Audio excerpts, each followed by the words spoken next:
endowooza era nga bwe tuba tukwasaganya endowooza ebintu byolaba oba byowulira ebiva mu programu eno byobadde tomanyi tekitegeeza nti tuba bakyamu kitegeeza gwe obadde tomanyi kubanga okusoma tekuggwaayo era nga bwe tuba tusoma tetuteekamu ntondo mu bintu ebyo kuba natuuka ne nkugamba nti up to when oba nagamba nti until you realize how easy it is for your mind to be manipulated, you remain the puppet of someone else's game.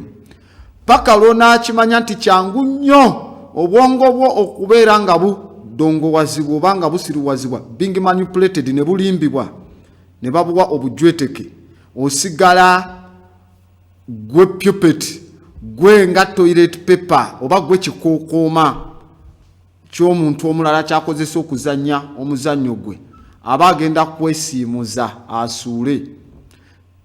Omanyi ekikokooma oba toilet paper nsonga nkulu oli aba ayagala agikozese obutalabika bubi mu bagendamu naye wano aba agyetaaga nnyo for a simple period to rinse bakuyita to rinse okwekweya to rinse emabega wasuule. That's why twajja ne tulaunchinga program eno ya perception era nga tuli ku the economic plan part 7 tuli ku kitundu kya musanvu eyasubwa ekitundu ekisooka ekyokubiri ekyokutaano byomeka oli bubi nnyo tuli mu kitundu kya musanvu era nga n'ekitundu ekyomusanvu nja kusaba nnyo sijja kusaba nnyo nteesa mubeere nga muyina obukalaamu tuwandike ku nsonga ezimu zitujja okuwandiika tunyonyole. Sijja kubeera mukambavu nnyo mu Luganda ennyo okuleka abagambe ekyo kyayogedde mu Luganda tetukitegedde nedda. Tujja kubanga tuli na enkwasaganya njanga kuba mbyogera nembitafuta mu nnimi endala. Lwaki? Because a clear vision backed by definite plans gives you a tremendous feeling of confidence and personal power. Chovola batwina economic plan. Kasita tufuna okwolekebwa okulambulukufu nga kuwerekeddwa plan oba olukwe oba entegeka etakoma naye nga nnuŋŋamu kituwa okuwulira okw'omuggundu okututeekamu okwekkiririzaamu nga ffe n'amaanyi agatulimu nga ffe abantu abaddugavu. Bwe tuba tugamba plan zino ze twogerako economic plan mba njagala nkutegeeze n'okutegeeza ensonga nga gy'obadde otunulamu wano perception tuli kundoza tuli ku economic plan kino kitundu kya musanvu part 7 oli ne Grand Abbot da West Zulu tuyina okubanga tukyusa endowooza zo. We are not interested in your body, we are interested in your mind. Nagambo manye ekigambo kino that whomsoever controls the volume of money in any country is absolute master of all industry and commerce. And when you realize that the entire system is very easily controlled one way or another by a few folks, a few powerful people at the top, you will not have to be told how periods of inflation and depression originate. Kastochi manya ncho yafuga emititimbe n'emititimbe gy'ensimbi mu ggwanga nti yaliwo nga tumuyitani kabonganje the absolute master kabonganje ow'amakolero gonna n'ebyobusuubuzi ebyobutunzi bano basekalala aba be batunda vanilla gwe vanilla bajja mugulako bagamba tumutunda kasambu tumugula kasambu ya mtunde 13 no amtunde siringi 3 eza dola nga waliwo amwekwesemu emabega bakwate ne vanilla ku nyanja olyoka okimanyi. And kasita realizing anti system yonna eri controlled. It is easily controlled. Why is it easily controlled? Because wagenda mu program gye bayita MK Ultra. In simple terms, the Americans called it Operation Mindfuck. Your mind was stipulated from its processing. Babu Jakendoza. So you are easily controlled because the entire system is easily controlled. Mungeri emu obendala by a few so-called powerful people, yet tebalina energy asinga wuwo namanyi gokozesa abali on top. So you will not have to be told. Periods. Toina kumanya lwaki sente za Uganda zigudde. Lwaki sente zibuze ennaku zino. Lwaki abantu bali bibi. You will not need to be told how periods of inflation and depression originate. Kasita ona akimanya. Now, if you want to control the volumes, large volumes of money and income, Monsiyo, you have to be the master of industry and commerce. Adam Smith, let me quote from Adam Smith. Awandika mukataboke, The Wealth of Nations. Atukana gamba, awandika mu 1776. Awandika gamba, newankubadde amawanga ekyagandibadde kigagagawaza byali bya bulimi, naye ate amakolero ge gasinga okugaggawaza amawanga ago. Lwaki? Kubanga abantu bye balima singa tebyalina makolero gabitegeka ne biwangalako ebbanga eddala oba ne bivaamu kye tuyita end product, tebyandivuddemu sente nnyingi nnyo kugaggawaza amawanga gano singa amakolero tegaaliwo. So newe tufokasinga let's take an example. Bwe tufokasinga ku kulima tulina okufokasinga ku kulima, ng'okulima okwo tugenda, we are going to be producers of agricultural materials, and again those raw materials become products of our factories. Amakolero gaffe bali bafuna end product ne residue zisigala wano. Njukira wano nga mbagamba emotoka ezo ze mulaba body zazo zibampa bazikola mu kasoli ne mu soya bean. Govayo otya n'osiriwala ne bagamba nti akatale ka kasoli kagwa, nga mu mawanga eri bakyakola emotoka mu soya ne mu kasoli. Corn, maize corn, bakolamu emotoka ne mu soya. Ng'okyali awo bakuvayo batya ne bakusiriwaza nti akatale ka kasoli kagudde. Because toyinawo system egenda producing kasoli ono mufuula product egenda okuba ey'ebbeeyi. Now when we tell you nga mutandika owanika emimwa mu nnyindo, temulina kye mukoze.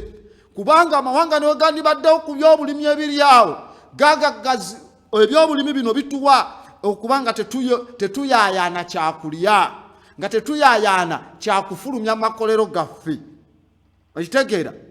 You can't feed other criminals when you have not made yourself climb a step onto the ladder. You're reaching out to what we call economic and financial dominance.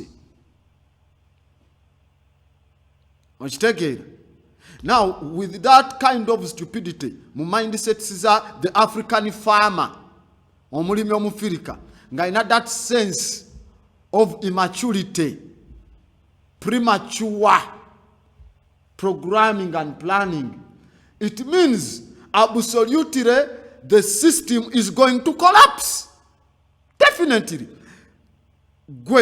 Owulira abalimi eyo kasoli waffe abuliddwa katale. Bw'omubuuza bwe bamugula n'agenda mu katale agenda wa mwena mubeera mugamba ekintu kimu, kasoli bamwetaaga mu mawanga g'ebweru kye mwagala. Amawanga ago ge mugamba gye mututte kasoli n'agenda mu mawanga g'ebweru, lwakuba gwe omulimi with your selfish mind sikunenya, kubanga you don't know any better. Kyova olaba economic plan eno ya launching wakati soma nga wagenda kutuukawo gwe yagamba nse kasooli wange atundibwa ebweru nga wagenda kutuuka wakaseera abantu abasemberedde ekyalo kyo mu biseera by'emyezi ng'ejja Ssebaaseka Kasambula Ssebaaseka gwa mukaaga Kasambula gwa musanvu ng'enjala ekutte n'amatongo ku kyalo kyo ng'abantu balya enkuyege ng'emmere nga balya kimu nga ne mu kyalo kyo mw'obeera mulimu abasiiba enjala ng'owooza singa kasooli agende atundibwe ebweru. You are providing food ewali omulabe so that ye alye bulungi alikyajinge akomewo akozese amaanyi gonna to manipulate you. You feed these Germans, you feed these Dutch people, the Nordic vampires, the white establishment, you feed it. Enjala etuukate ku kyalo kyo gwe wagamba wabaguza nga tebalina mmere bakomewo bagamba ate tubawa funds nga ffe badona gwe yabaguza emmere gye balya tosobola na kuyamba kyalo kyo kugamba kamba donatingireyo ensawo 10 ez'akawunga kuba togirina. Wano wosanga mu Africa ng'omuntu yeetundako emmere yonna gy'alimye lwakuba he's working for a simple thing, pamba n'ebifiga bye bataddeko numismatics, pamba, the devil's mirror, the dollar gyakolerera kyokka nga tulina ngombo n'engero ezigamba gava mu kulya. Amaanyi n'amagezi gava mu ki? Mu kulya. Naye gwe n'olima eka 10 eza kasooli katugambe ogyemu ttaani meka katugambe ogyemu ttaani 8 katubaleera ttaani 10 sina 10 katubaleta kuba kati mulima GMO foolish farming ogyemu ttaani 3 okwata ttaani zonna 3 ez'emmere n'oziteekayo n'ozitunda ne bamukukusa n'afuluma Uganda n'afuluma Africa n'agenda bali ne bakolamu emmotoka ne bagikomyawo nga bakoze mu kasooli oyo gogize ne bagenda ebirala ne babiriisa ziri embizi zaabwe ne muvaayo ne mugula bekoni ndya kizungu ndya bekoni nga ziridde bivudde wano weetunzeko emmere yonna to get obupamba so called money. Kati let's take an example. Otunze ttaani 13 eza kasooli yenna omwetunzeeko bakuwadde katubale obukadde 10 mu bisente bya Uganda. Kati obukadde 10 obulina wabaddewo embeera ey'ettabu okukamala. Nze nga ensawo zange nalima eka emu nentundako ensawo 10 nensigaza ensawo 3 2 nenziteeka mu bya 10 nenziteeka mu byagi oba 2 ze tuyita silos neneterekera kyova olaba tulekako era olaba abantu edda abalyanga twalyanga oluusi ne tulekako emmere ne bakopa olugero olwo nti food should be left on the plates for the child unborn.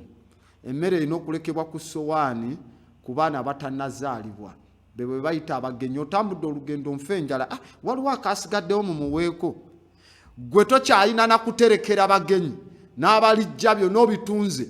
We wabaawo embeera muganda wange Muhanji yannyumiza Muhanji Prosper bali ejuba nga alina ssente zonna olutalo ne lutandika nga teri waggule wogula mmere naye nga ssente azirina. Abaalina emmere be baasavayivinga.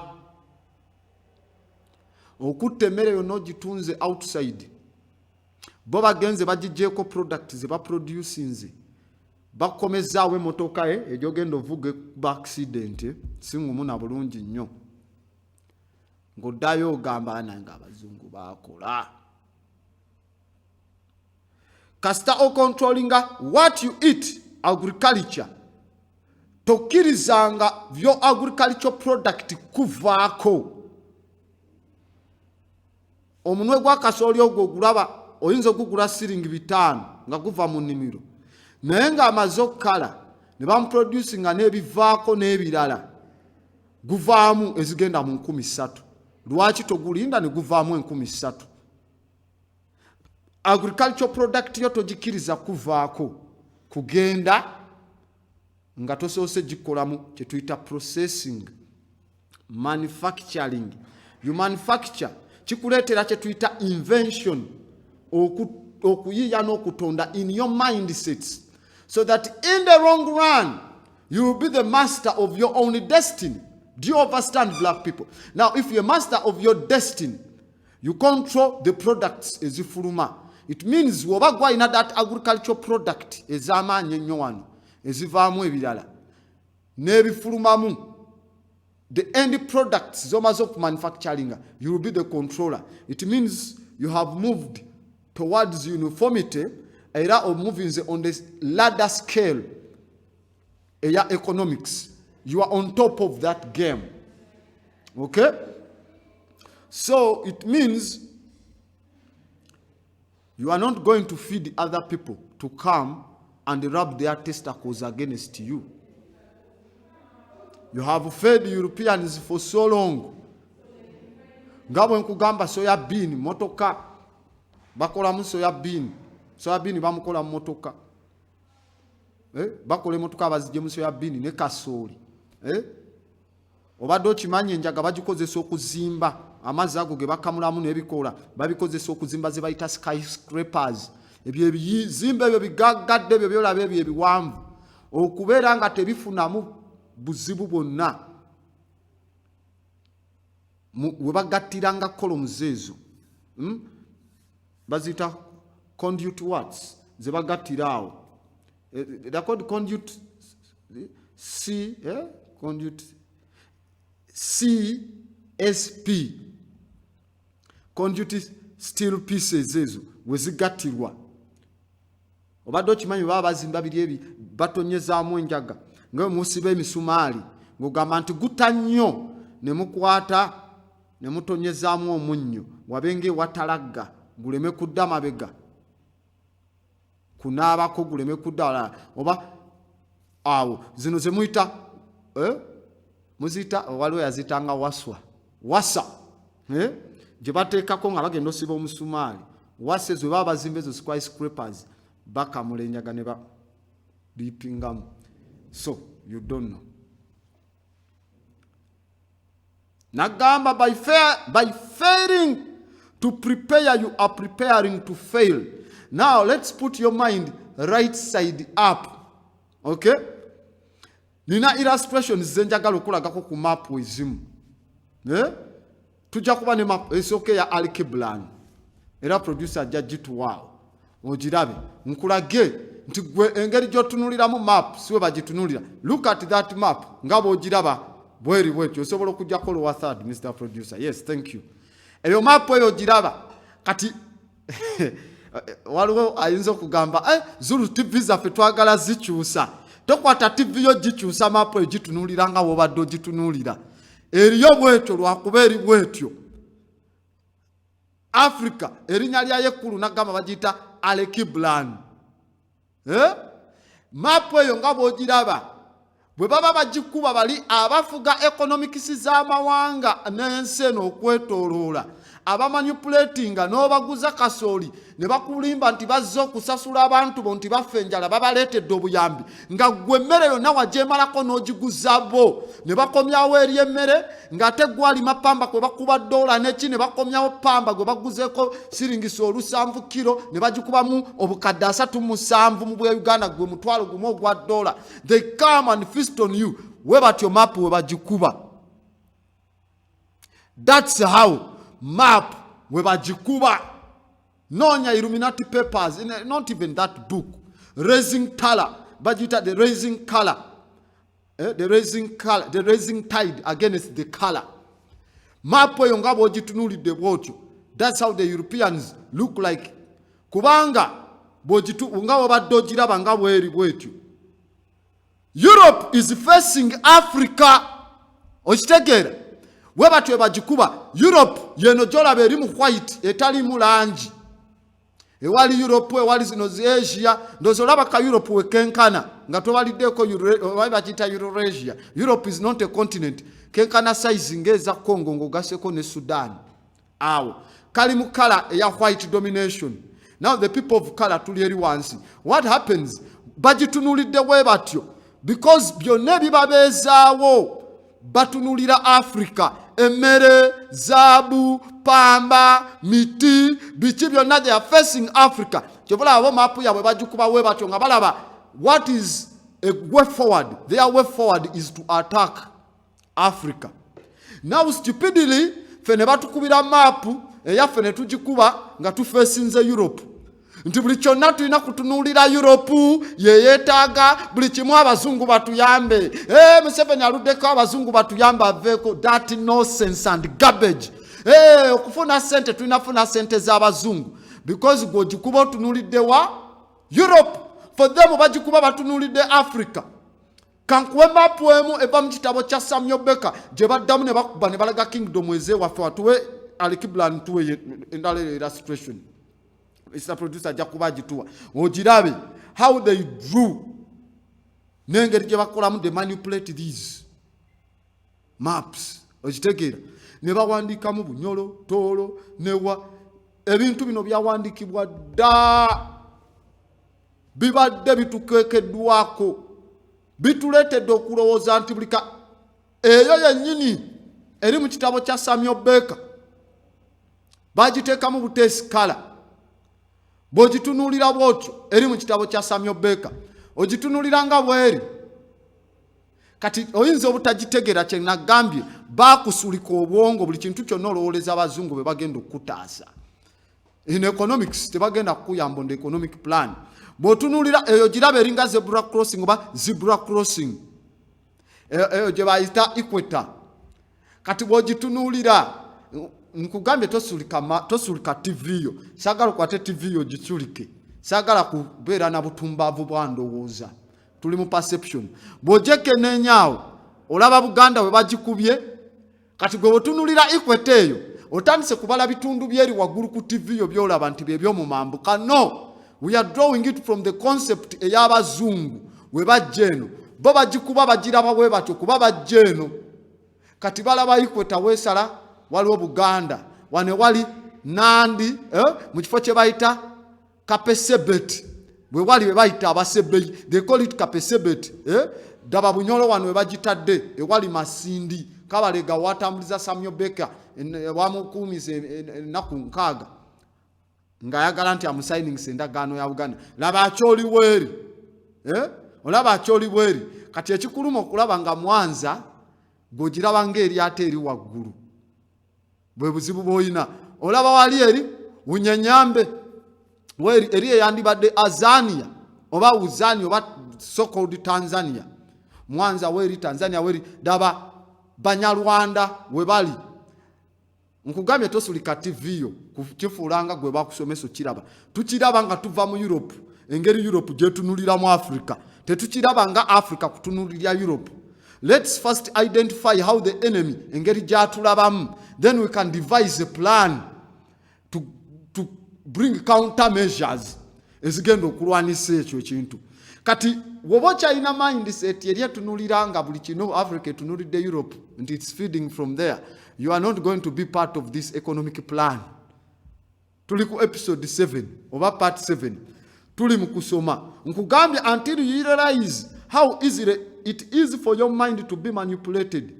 You remain the puppet of someone else's game. We are not going to be someone else's game. Okay? When you repress the sense of service and gratitude with a sense of entitlement and expectation, we quickly see the demise of our relationships, society, and economy. Do you copy? Kastovaayo no replacing obusimo bw'okukola services eziyamba abaddugavu ewamu n'essuubi n'essanyu n'obiripulesinga obusimo obw'ebitiibwa. Nze president wa wano, nze Uganda's richest person, nsuubira okuba nga bwe nzija mu kyaki nze gwe bawa entebe y'omu maaso, wabaayo omukolo nze gwe basooka okugabira. Kasita oli presinga sense ya service ne gratitude, nogiri presinga ne sense eya entitlement and expectations, oyagala ebitiibwa, oyo mumanyi nnyo, oyo biki kyobalaba abasinga bwe twesangeyo mu kibuga ennyo ebiseera ebisinga ne mujjako enkofiira abamu abafollowinga programu zaffe. Mukama wange nsanyusa okulaba siri mukama ndi muddugavu munno n'agamba ebintu ebyo bya chepe. That's not my habit omuze mubi. It's a vice. It's not my vice. Ekitegeera ffenna tuli wamu kubanga gwe naawe olina ky'osobola okukola abalala ne basiima. Kati ffenna we tukola nga ffenna tuweesiimisa nga neesiimisa gwe n'oli yeesiimisa nze n'olina byonna, kitegeeza tujja kubanga we are not lacking. Tetugenda kulipresinga sense eya service and gratitude with a sense of entitlement and expectations.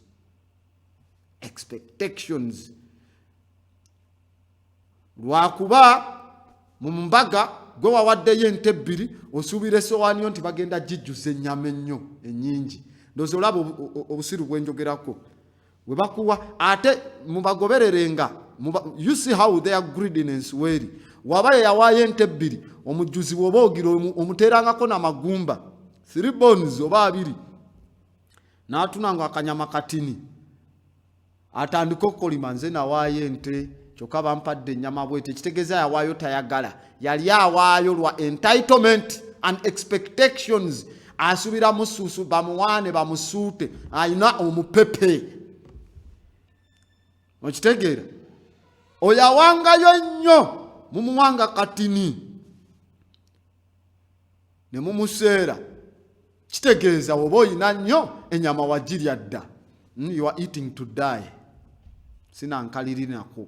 You are eating to die oli ofe.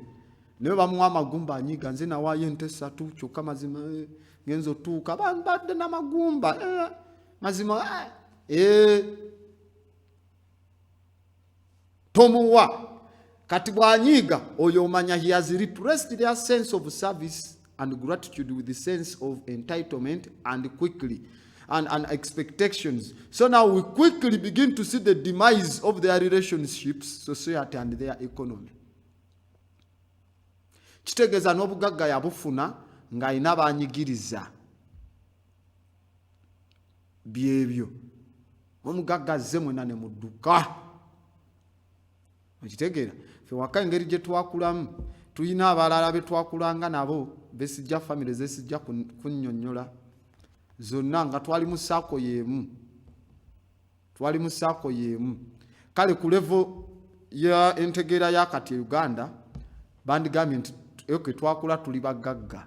Yes, naye si kyenyumirizaamu kuba tetwali bagagga. Tetulinayo factory manufacturing, tetulinayo kolero li manufacturing okujjako kye twali tukola emisubaawa twatandise ogikola.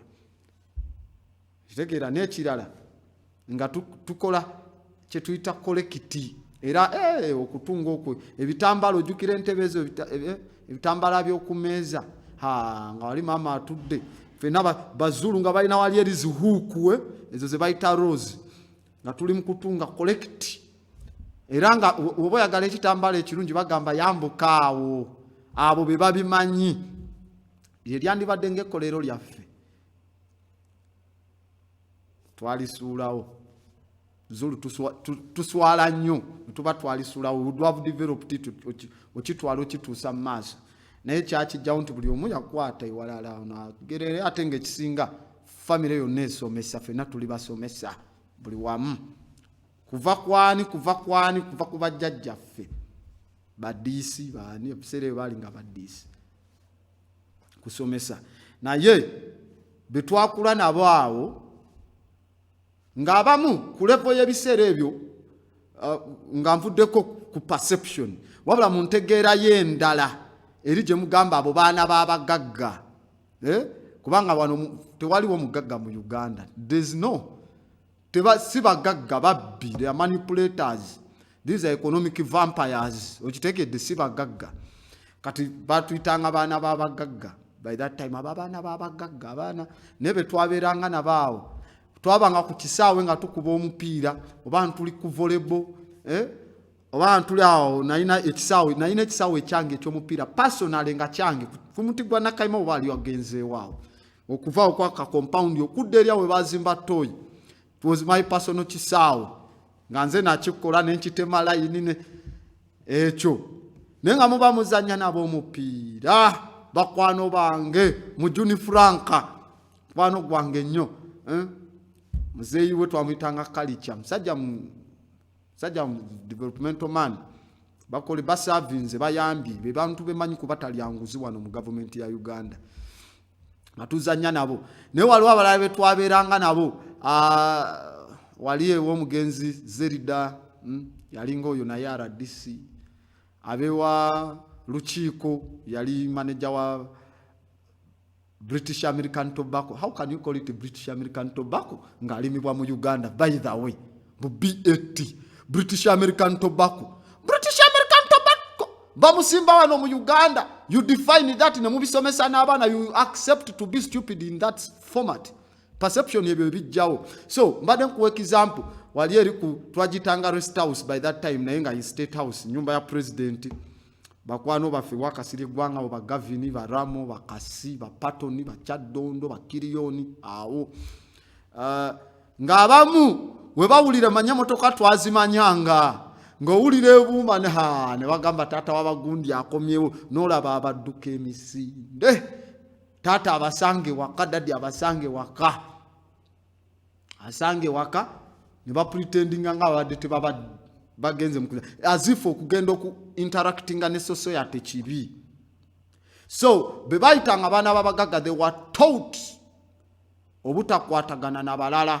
Tata wabasanga temuliiwo ziba kibooko lwaki temuli ewaka lwaki muve ewaka bwe bayitanga abaana babagagga. They are not teaching you to socialize, they are teaching you abantu bano obutababaamu nti taata wo ne bwafa n'omusikira ogenda kutunda ettaka lyabwe bali abalala olibbe oba aba abalala aba bulijjo because tobakuliddemu tebakuluma ku mutima akidayo tebalina kyebyo bye basomesa kyenkugambye tewaliwo mugagga wano. They are all thieves from number one citizen. Point well taken. Right from the president go up to down there. Omuntu nga tayagala ababbi omanyiwo oba omuze ng'ogwina nga waliwo agukola osanyuka osobola bumunywa sigala bw'asanga bavumirira sigala anyiiga. Abanywi b'omwenge osanga bavumirira omwenge onyiiga oba ne bagambako omwenge gwe gukwonoonye emimwa laba bw'ofaana nawe omwenge mungi onyiiga.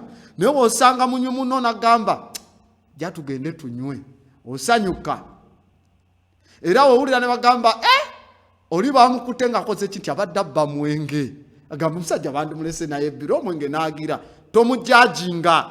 Kyova olaba ababba ssente mu Uganda ne banyigga ne babbeza gavumenti eneezaawo eziva mu mmwe tebakwatibwako kubanga bawulirako ekisa empisa ze balina ze zimu. Anyway sigambye nti tebalina mpisa, balina empisa n'empisa ze balina si nnungi. Okitegedde tuli mu economic plan part 7 tugera tusensula mpola mpola si nnungi. Kati kasitokuza abaana in that society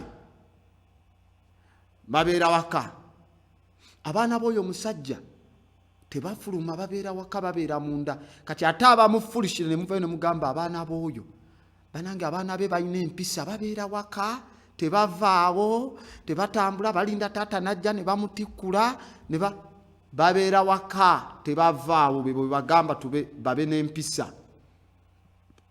Okitegeera ne mukyogera bwe mutyo abaana ba mukiibi oyo abalina empisa babeera waka bagamba tebawunyera ku kyalo. Then I look at when uddamu n'otunulira statement ezo, they were made by ignorance. How are you going to discover nti abantu bo beetaaga okuproducing ekintu kino, abantu babeeno balina ekyobugagga kino eyo empisa eyo gye batusomesa yajja mu biseera eby'abazungu 1880 before even 1880 these white devil entities have been coming way back 3000 years nga bajja wano, ba High Sox Kings, ba Acadians, ne bajja ne kabaka nga Sagman, waliwo gwe bayita Abuzonimpa najja mu biseera bya Pharaoh Neko abo. They came and they kept nagamba omusajja gwe bayita Muhammad Ali sono wa America omukubi w'ebikonde Classias Clay. Muhammad Ali yava mu Turkey yakyasi yattawana abasajja baddu towa King Leopold yatta million 10 plus ez'aba Congo wano just in Congo. King Leopold wa Belgium oli Muhammad Ali yatta abagenda ne mu bukadde ng'ekikumi nete bamuteeka ku world's most evil people. Beyatta they would be people abatukolera ebirala ne tusangawo entegeka. Kati we bakuza mu mindset egamba nti abo babeera waka bayina empisa tebawunyera ku kyalo, abaana babeera ewaka abo nze sibabalanga bampisa, ngamba ayina agaana agasiru. They are not discoverers, they are not explorers, they are not problem solvers. Tajja kumanya nti omukwano gwange oweri ababeera eri balina obuzibu bwa kino, balina obuzibu bwa kino. They are not going to brainstorm. That is the stupidity to enforcing bwako. Abalangira babakumira mu lubiri babeera omwo tebawunyera tebakola ki. That's why they have sold you out. Buli kimu bakitunze nga amataka n'ebirala, because tebamanyi kuyayaana kwammwe. Buli kaseera mujja musima niwe muba munyina ennaku. You pretend nti muli okay, kuba nabo babasuubira mulyoke, kuba babakuumira wali mu mbiri tebamanyi nnyo biri eyo wammwe. Ati enkuza y'abaana eyo bwetyo, it is meant to curtail them to get or to do what we call intellectual cross-pollination. Ekitegeera? Anaamanya atya nti kino bakidefendinga we bati, anaamanya atya nti kino bakigira we bati, anaafuna atya omutima gw'okwagala abantu be babeera nabo ku kyalo. Abo tebaziika, batubanga emiggo temulya mu kyalo, magamba temulya mu kyalo, ate mulya mu kyalo. Twalinanga omukozi kyalo oyo yatuyitako omwaka gwa 2017 guwedde, kyala Nansumbi. Tuminaawo n'omulala bamuyitanga yatuleeteranga amazzi kyokka nti tulina taapu nga tuba temugenda kulya mu kyalo, naye nga ewaka muzeeyi tatugamba temugenda kulya mu kyalo kubanga already ewaka twalidde dda tujjudde, naye tuba tugenzeeyo kukola ki? Kulaba biriyo. Togenze ku lujjuliro kulya n'abalala twalulyanga ewaka. Abalyanga olujjuliro be bantu abamanyanga okugabana ne mufuna same feeling. European setting nejja nti abagagga buli omu bakuwa n'olya mu sowaani eyiyo. Ekitegeeza territorialism. Bw'oba olina mindset eyo obwongo bwo buba bweculika bwebukuba map ng'otunuulidde Europe eri ewalala. Why? Because nagamba in a society in which nearly everybody is dominated by somebody else's mind or by a disembodied mind, it becomes increasingly difficult to learn the truth about the activities of society, of the government and corporations, about the quality or value of products, or about the health of one's own place and economy. Mu society mwosanga nga buli muntu kumpi endowooza ye waliwo agidominatinga, ayagala kubeera Samuel Baker, ayagala kubeera nga Gundi, ayagala kubeera nga Bill Gates. They are dominated by disembodied minds. Chifuukira ddala kizibu nnyo. It becomes increasingly difficult to learn the truth. Chifuukira ddala kyeyongevu ku buzibu nnyo okuyiga amazima naddala ku bikolwa ebya gavumenti eby'ebitongole NGOs. Era kifuukira ddala na kizibu kumanya omutindo n'ebbeeyi y'ebintu entuufu oba ku bulamu bw'omuntu mu kifo kye n'ebyenfuna.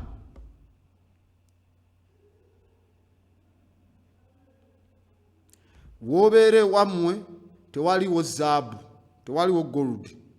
Tomanyi na ngeri gye bamusimamu, tomanyi na ngeri gye badrilingamu mafuta, tomanyi na ngeri gye okitegeera. Lwakuba wakula n'endowooza nti abaana abayina empisa be babeere waka, tebatambula, tebawuunyera, tebayiga birala.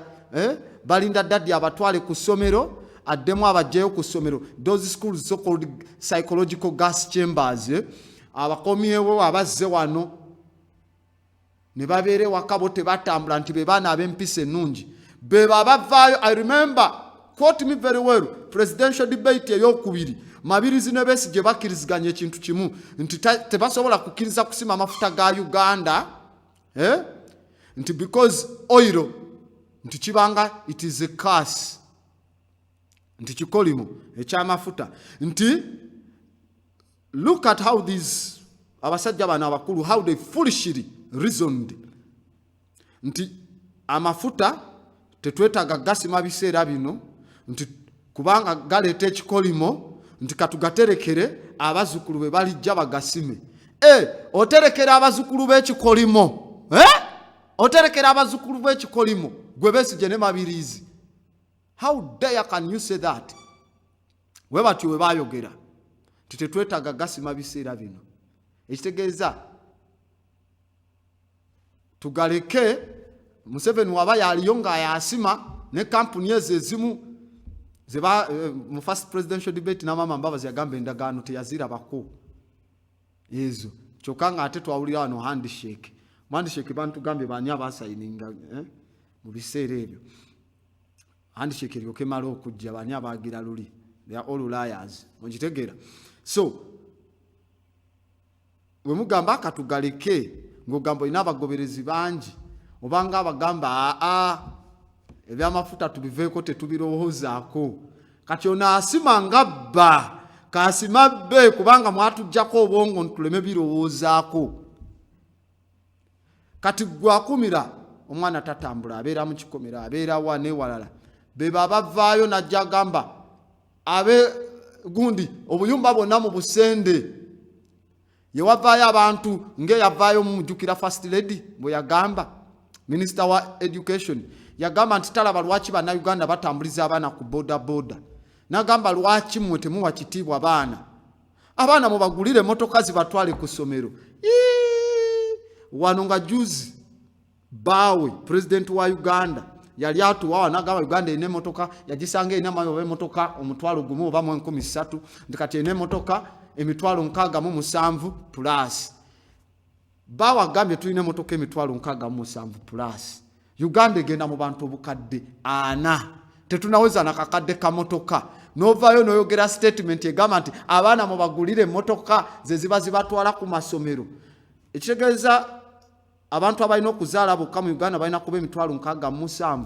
Oyo abalabwa ekityo tajja kkiriza no family planning ejje aba jakkiriza.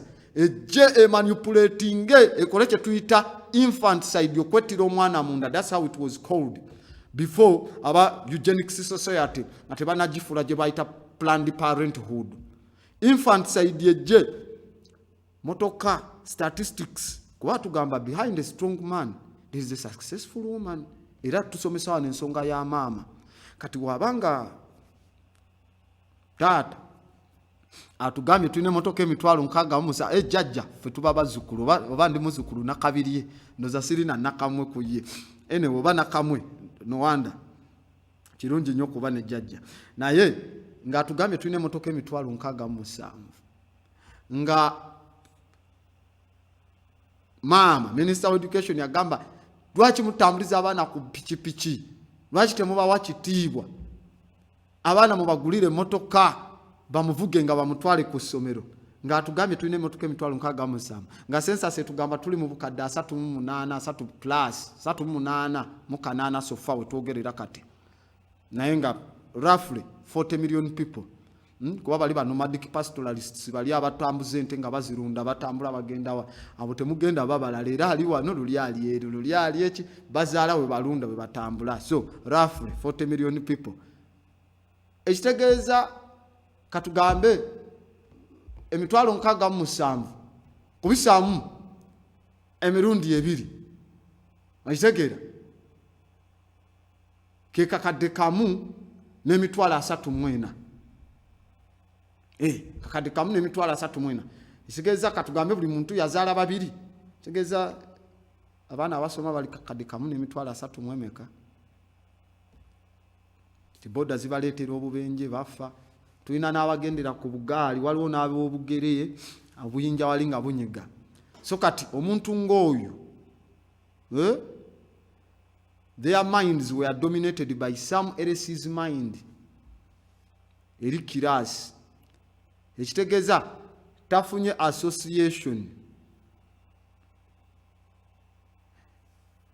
jabaddemu nnyo oba n'abaana be tabawadde association n'abalala njagala oveeyo nkube wano essimu ku TV Africa ogamba abo bamuhoozi twazanya nabo no muhoozi take him out of the picture ba Kataha ba Diana abo twabakanga nabo netibo nga olweggulo nga bavuddeyo ne bajja netu they never associated with the society kati ye wagamba basendawo mwena muveewo tamanyi feeling zamwe era watunulira gamba look at this Islam erina kubaawo etya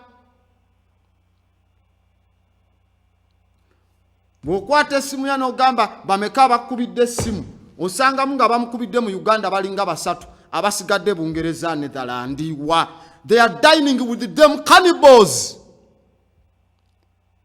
so they cannot have an economic plan for you nothing economic plan gye balina mukwano gwo mu Netherlands gwagamba wano nawulidde bagamba waliwo Wolf Farm gwe bakolamu bulletproof omumanya judde kabale mungi nnyo naye ate Uganda egula bulletproof eri ewalala why don't you take abaana bino scholarship bino ebyekisiru bye mubawa ne bagenda to study economics owa banking to steal money mu bantu mubatekeko embeera gwe tutuwa scholarship ya Uganda agenda kusoma manufacturing n'okuproducinga ebintu bwe biti ekitegeera agende ajeyo ngeri gye baproducinga bajet producing wano why do we steal mutukula bulletproof tukola ki you are selling minerals ezandi kutasiza to the enemy abazungu zonna weapons ze bayina zetutya ezo ze bakola under mutually assured destruction program bagita MAD bugwe bwa dalu mutually assured destruction ezo zowulira intercontinental ballistic missiles ezo uranium oyo plutonium ajudde go to Congo gende South Africa uranium kati ne Uganda muyina in fact Chad ne Niger Central African Republic agogo nagajudde uranium gye bamujja bayina nuclear energy amasanyaza ga nuclear fete tuyina you have sold all the resources kubanga mugambo omwana bamukoza kubeera mukulembeze yakula ayogera the mindset the colonial masters mindset jalowolezako tebazanya n'abaawano kwetoloola kufuna mukisa ku bantu baffe ababulijjo buli lunaku walaba essimu ng'eriko 0702 amitingo otanteganya ndi busy naye kasita alabako plus 44 amanyi yeva Bungereza apikingirawo yes hello bebo bakwano be kati awajja bayita is going to call these cannibals and sell away all your resources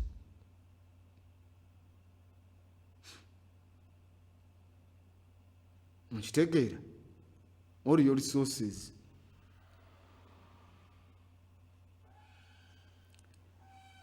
omanyi webakuwa first chance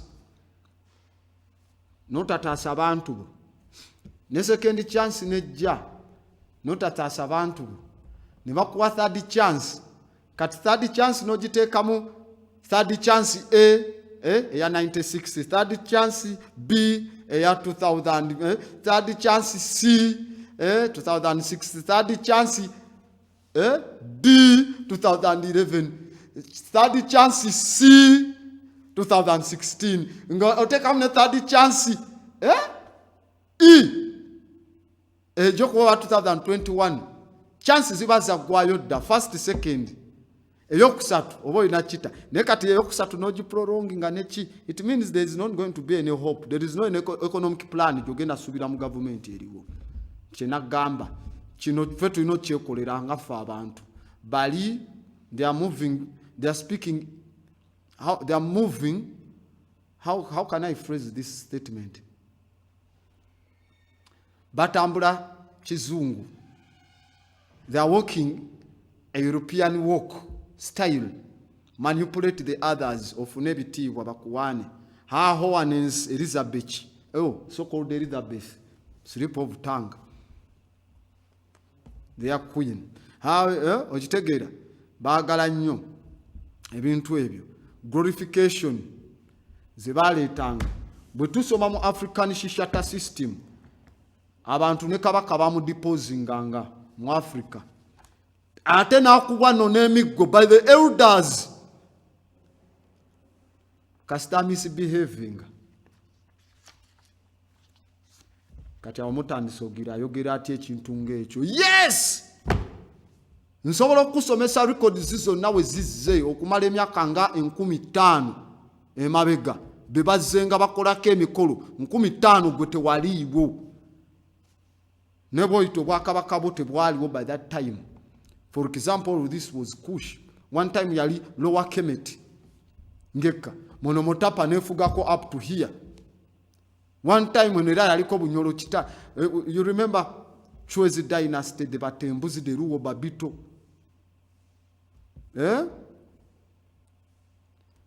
Abantu. Bebayinanga amanyi. Checho chowulya chibogere cha people power. But not this people power agenda bangabo etambula. People power kubanga mwe producing ira, nga mwe risa, nga you are self-sufficient. Nga temwetaaga ndaga muntu. Pepa, akapapula kagenda kunyonyola ki, ngebiriko gwe wabyogerayo. Gwe asobola okwennyonnyolako. We bakujjako akapapula kendaga muntu nga bakusanze kagenda kwogerera nti obadde ova mu ddwaliro obadde ova oba gwera weeyogerako. Okitegeera? So tetwetaaga ekyo. We need okubeera ntuli self-sufficient in production and manufacturing. Kasita tubanga products twambala engoye zaffe, tulya byaffe, producing ebiva mu ffe, buli kimu nga tuli self-reliant.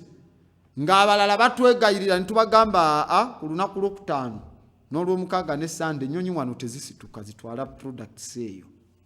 Nedda. Nga tulina ebibiina by'abalimi nagamba Uganda ne Vietnam be basinga amenvu amalungi mu nsi. Ate nga Vietnam ebikolo endukusa bazikima wano. Jukira Prime Minister waabwe we yajja wano okulambula engeri gye tulime emmwanyi mu Uganda.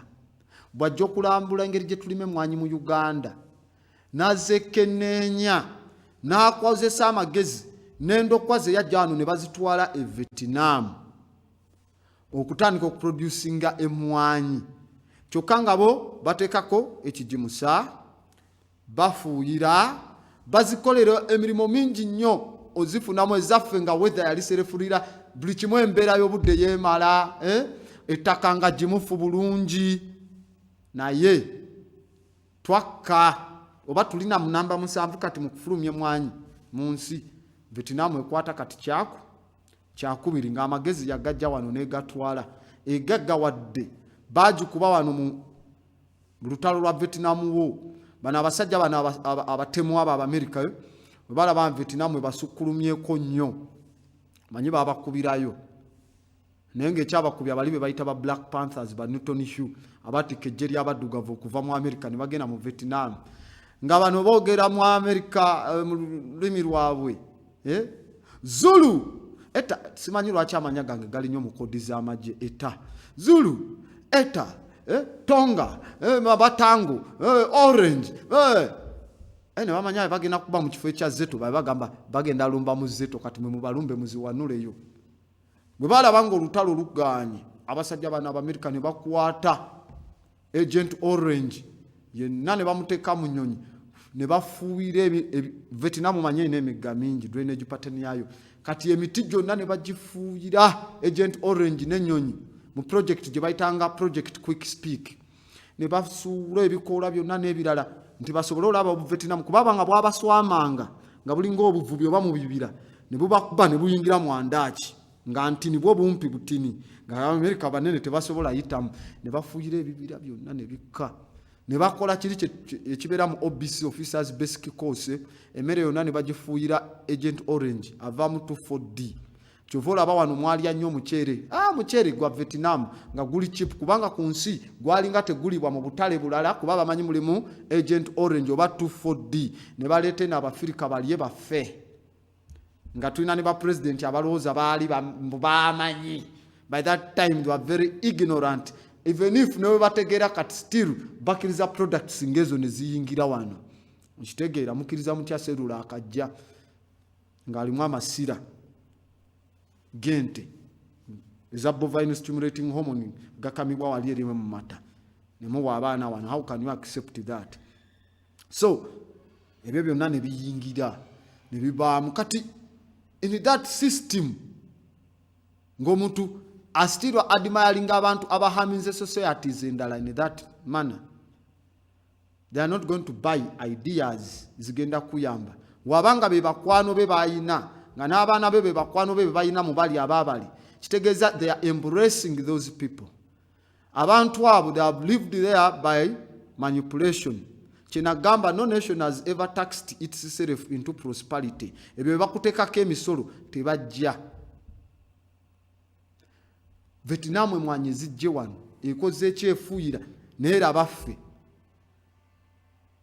wano government ya Uganda ngate eswalira ddala omanyi kye bayita okuswala ekwata obukadde bwa Uganda ebikumi 400 million shillings eza UBX eza Uganda neziteeka mu research y'emwanyi buli mwaka awulira mu research y'emwanyi buli mwaka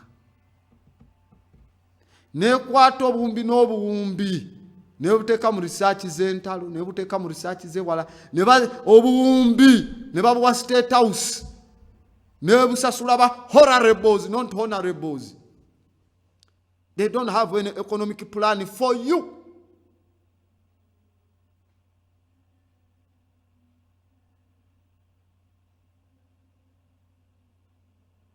no bagamba nti kale tu producing emwanyi nakutumiza engeri gye babbamu ettaka ine butogologo wayo bawuyo mu Germany nti yasinga no producing emwanyi omulalo amanyi producing emwanyi yakafa juzi mugago yazikibwe Masaka awo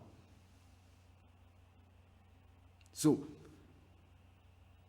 there is nothing that this government kyegenda okuyamba nga obwongo bwo butambulira ku ntoli zaabwe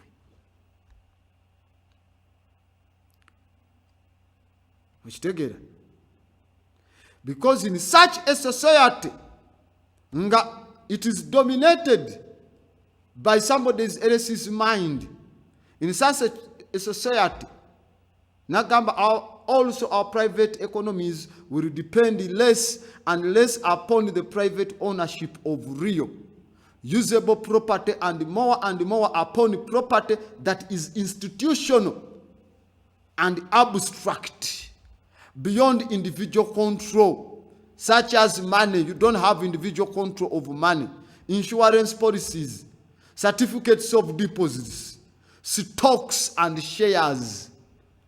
Emigabo bameka mmwe nabagamba mmwe abalooza mumanyi economics nagamba kube simu onyinyonyole Wall Street business yava kuki. Where did the Wall Street come from? The Wall Street business ekyo kyolaba gye babalanga emigabo nga nkuzayo ku no nation has ever taxed itself into prosperity. Nagamba gamawanga golaba za America's Europe zafuuka ngagga nga zitunze gwe mu buddu. All the resources have been you, black folks.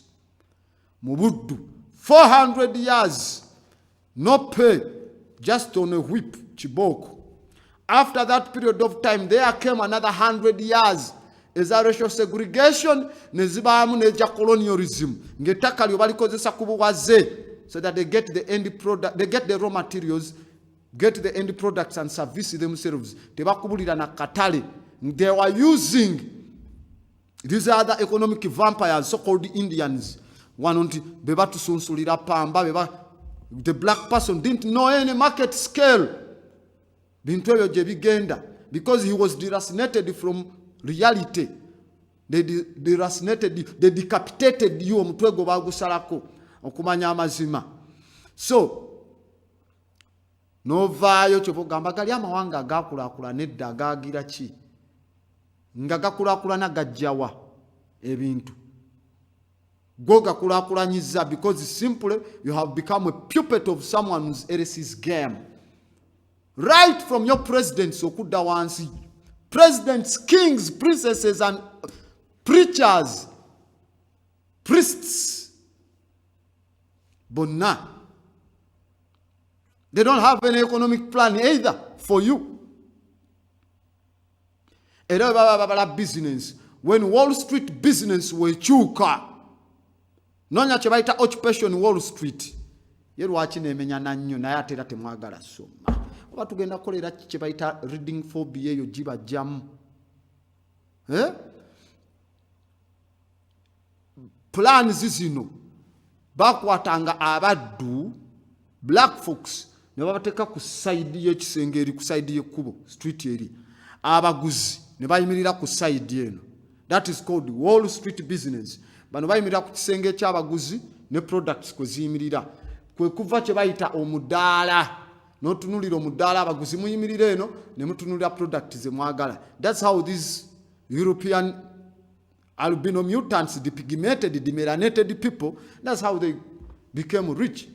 Laba Belgium, Norway, France, Denmark, agogo n'amawanga economy yawo go egayimirizawo up to those years. It is just one simple nation, Congo. Ngate just the pinch tiba basunako busunyi tebalina birala bye bajjawo.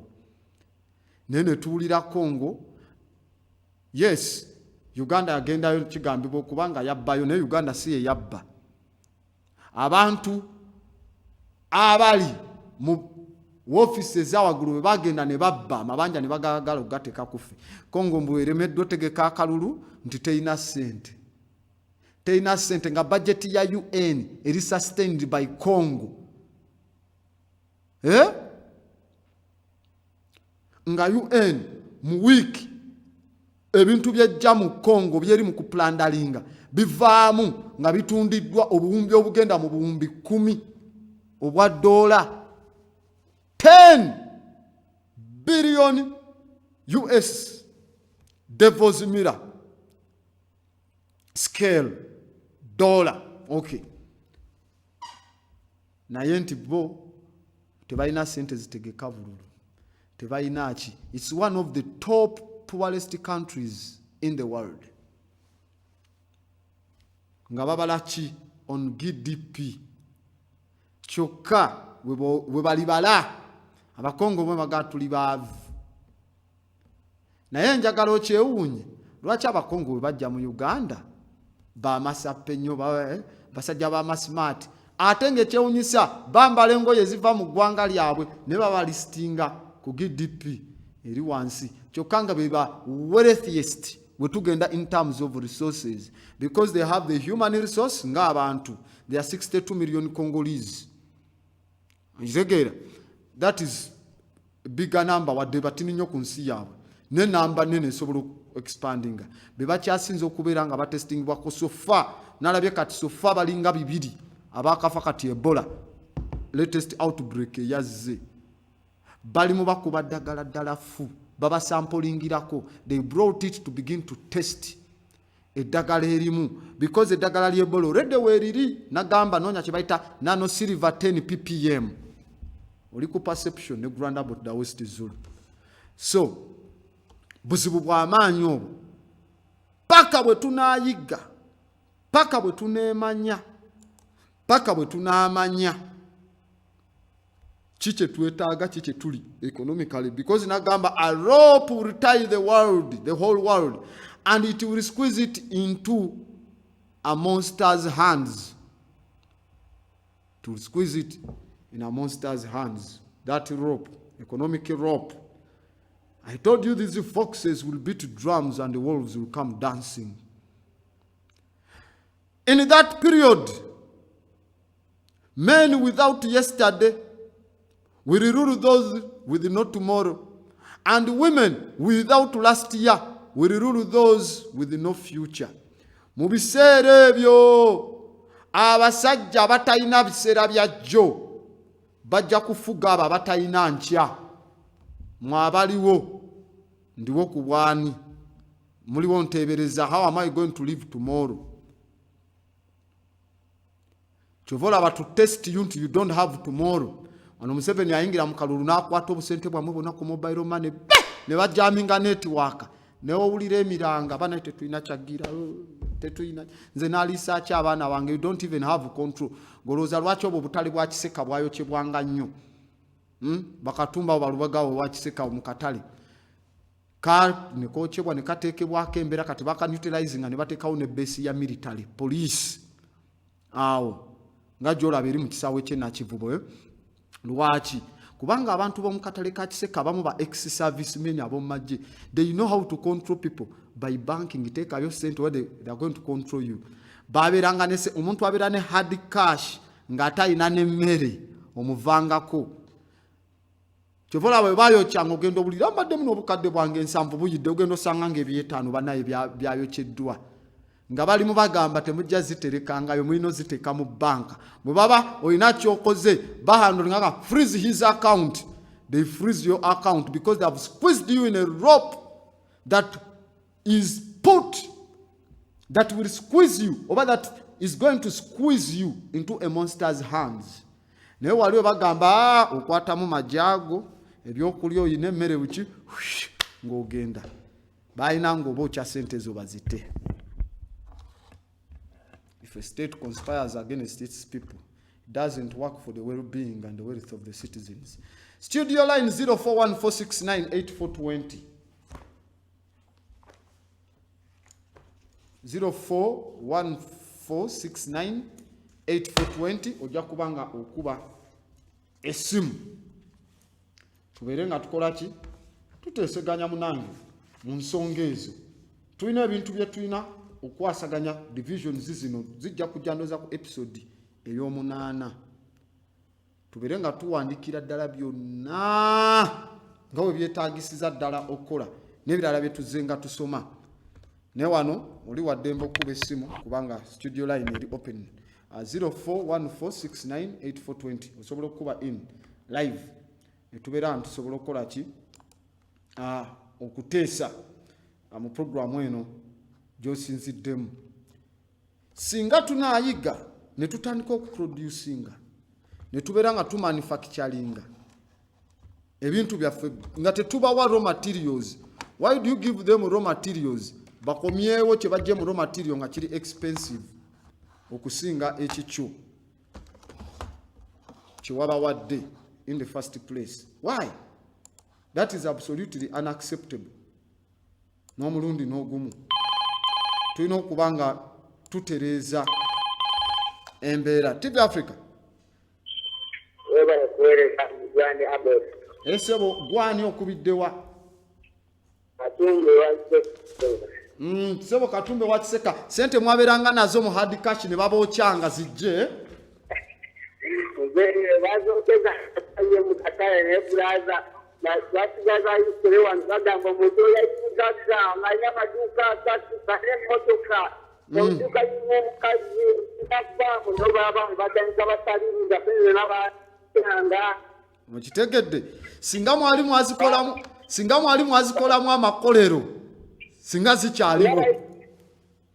Era kuganda ngekuba awensobola tusiyange alisi dem production yangi yakatezinga nange sina kyenfulumya kubanga ndaba okawoso ogamba nti owaisene kwekitokato obosobola okuwogenga oboyingiza oyagala sasa ogula enyama nimegula enyama nkoko evudde bwe ate nkuma enyama yake evudde no baliwo abalima naye ko baguza kaawa bwe be bayita abagagga balya nyama ya mwikebe eva bweru naye wano tebagirya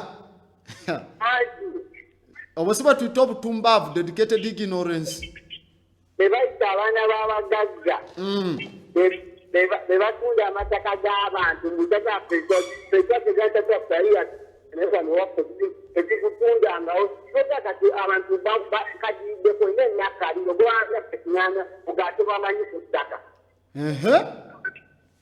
uganda wange ekyenjiyanga leka balabanze bateeseeko kale Mr. Katumba abe wakiseka bonna batulabire kale ashe Katumba okuva ewakiseka katale bankugambye baba okyanga sente zonna ne zijja kugambye bagamba oyo alinga mugaga nga ina amaduka bwe gati naye kati asabiriza sente zonna bwe bayokyanga ano ne zijjirangamu singa bazikolamu amakolero if the economic plan was there at first singa kati bali wala singa ebyo tebibaawo bintu bingi nkugambye bye tusobola okubanga tukola bye twaya TV Africa Bulani agoti esebo onani okubiddewa nagweruma esebo nakweruma mpalo amanyi gwe agamba nti omulema yeegata n'omulalu bazaala omwana nga ategeera naye abazadde bamusuula eddalu eyo byonna byosobeseza birungi naye abazadde nga ffe obuteetereeze tugenda kubeera ate era nga bajjajjaffe abazze baddiringana mu kyasa eki kubanga abakulembeze bava mufe abakola ebyambyone kituufu naga amajaga bakuba emigo gava mufe kubeera na mwoyo gwa ggwanga kwagala nsi ye naye ajja kukola nga Museveni nga Bobi Wine nga Besigye nga Mabiriisi okitegedde kubanga talirimu kwagala nsi okitegedde ashe kitegeera tubeera tutya okkirizo for example bana bafirikamu mumanyi lwe bayita olusiiti nabagamba olusiiti olwo twabuzanyisa ntutekako nga gundi bwa ddole obuntu kabamu akasigo ko kajjamu nagamba tokadamaginga nga tekaliko damage bw'okamira nga mukyala kekakula family planning entuufu lwaki ntekamu sente to buy European medicine nga nina eryawan enzijanjaba y'ebigenge omukyala omuddugavu gwe bayita Bol Aris Augusta bamuyita Bol Aris Augusta yatuvaako mu 1912 yaleeta oiro ajjanjaba gye tuyita Hansen's disease oba leprosy ebigenge nga jamugwa ayitibwa Kamuro bamuyita Kauro Mogra ngava wano mu Africa TV Africa Sentonge okono esebo mukulu Sentongo mugana ngwe bali kuweereza esebo we bali kubanga kuli ku TV Africa era munaye tuteekera kyakola okujjako okubeera okuyiga economic plan yotuusewa sofa okyasoma oba olete wakati kwogera baira economic plan na ebisinga nabirabaza kirungi nnyo kuba nali nsoma ate naye neegomba gwe natandika okwegomba abazungu nagamba naye nekyakibalira naffe tusobola okyetuusaako wakwate naye ndowooza naye kimanyi kyebayita kyagala okufaanana ku economic plan naye eno ndi wano kawala kange tusome economic plan rero nasazeho tusigaze sente nako nkaagaliza okuzuukuka ekikulu kyaze n'abantu we bali kuweereza we bali kubanga naawe kuuli ensonga enkulu eyo we bali tusomesa we bali kubanga kuuli osoma nga n'abalala mubasomesa eyo kale bambi ashe muwala wo mundabire nnyo n'omukyala mundabire kale ashe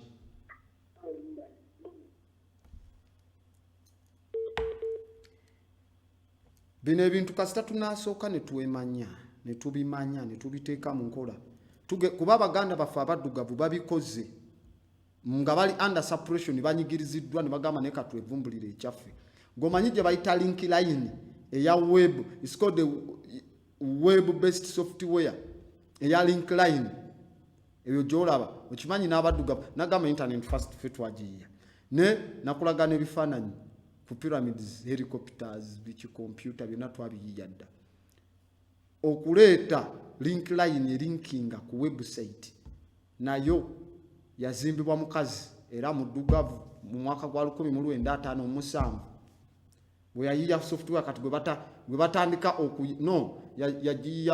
akyaliwo yazaala 1957 yagiya mu 1997 gwe bayita Bashen Janet osobola okubeera oyo osobola okubeera nga Bath Patricia babajjako amannya agali awo agafa ag'ekiddugavu olaba buno obutebe bwe bagira nekemenya nekeweta bwe bayita sliding skin chairs ezo ne gye bayita quantitative display apparatus zayibibwa Bero Hill nakati akyaliwo Black Man entebe ezo ze bayita signal chairs Gongan signal chairs ez'amahoteri Benjamin Mariam yaziyiya black people bino byonna ebintu tusobola obikola ezo ze bayita gastroscope twazikola dda theory nga Markovin chain theory twazikola dda okukola kulongoosa obwongo abaddugavu bakikola dda era beemanya dda abazungu bakiyiga nga bamuyita black case nga yakibayigirizza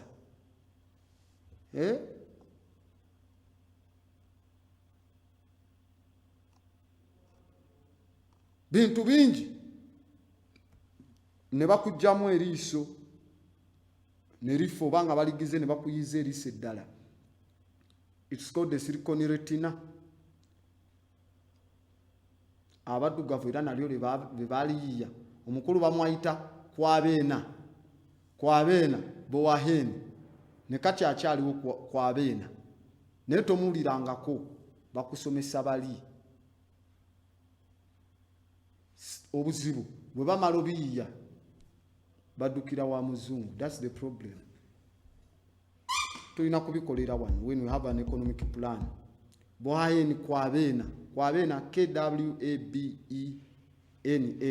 nonya erinnya eryo nagamba n'okugamba nti eyo gye muyita NASA National Aeronautics and Space Administration oba walaba programu yaffe ku Lwokusatu oba nga walaba programu eyo ku Lwokuna nti satellite zonna eziri mu bbanga ez'Amerika neyo International Space Station kwetambulira njagala egende bweti njagala bweti nogamba eyo satellite kati eno kuduka degrees 75 ng'ovudde kweri gye twateekayo mu bbanga gye bayita Black Knight naye ezisigadde ezo z'olaba ezo eza NASA. Satellite edduse bweti abazungu batulaba ku satellite as controlling flight director asalawo ye yambuke mu bbanga eyeke eyo satellite jagalayo manyi zituuka ezimu ne crashinga ne zikola kye tuyita bakita space debris mu bbanga obumanso obusigadde so n'okuforminga technology akola gye tuyita space mesh akatimba kagenda ne kazikwata bino ebikutuse ebya satellite ezeetomedde ezikoze eki ebizikuŋŋaanya okulema okuteekawo chist okuleeta kye tuyita global dimming. Nagamba gomanyi global warming naye noonya global dimming. Muddugavu ate nga Munnayuganda ate nga Mukiga yasalawo mu National Aeronautics and Space Administration mu NASA kino kitambule kino kigire eyo satellite ekyuka eyo sijagalayo missile zitambule bwezi GPS ekole bweti flight director waabwe nagamba bamuyita Kwashi ali baruho musajja mukiga muna Uganda National Genetics and Space Administration tebalina bazungu kye basobola kukola nga tewaliwo muddugavu nga yabategeerera bo bakyerimbika mu luvanyuma n'obatya nagamba Kwashi is KWATSI ali baruho ALIBARUHO Kwasi ali baruho nti ali bawali Kwasi yes flight director wa NASA National Genetics and Space Administration nagamba muna Uganda yasoma avionics nasoma kituyita aerodynamics mukulu nnyo byonna ebibeerawo mu ekyo ekyombo ekyo bayita space shuttle eri mu bbanga ya International Space Station eyamange 15 byonna kati waliwo juzi gye balonkinga negwa mu Kazakhstan yalimu mu Russia n'America nadamu era go and read that story nabagamba I told you inclination gye bali bagenda okukasukiramu ensi yali etambula ku Apple kibweti twalina okukasukira mu kifo kino ne baddamu ne balonkinga ezakasukibwa nga ziva mu Brazil ezigenda zirize nagamba ezigenda ku Machule okusoma solar winds n'okwetegereza Machule nga bweri igenda mala emyaka 7 plus space shuttle obutuukayo obekyo ekyombo omukulu yennyini yasalawo tabali mu International Space Station kati betaaga kino bagirawo ekyombo mu kivuge nga kigenda bwe kiti kwakya baruho musajja mukiga kabale product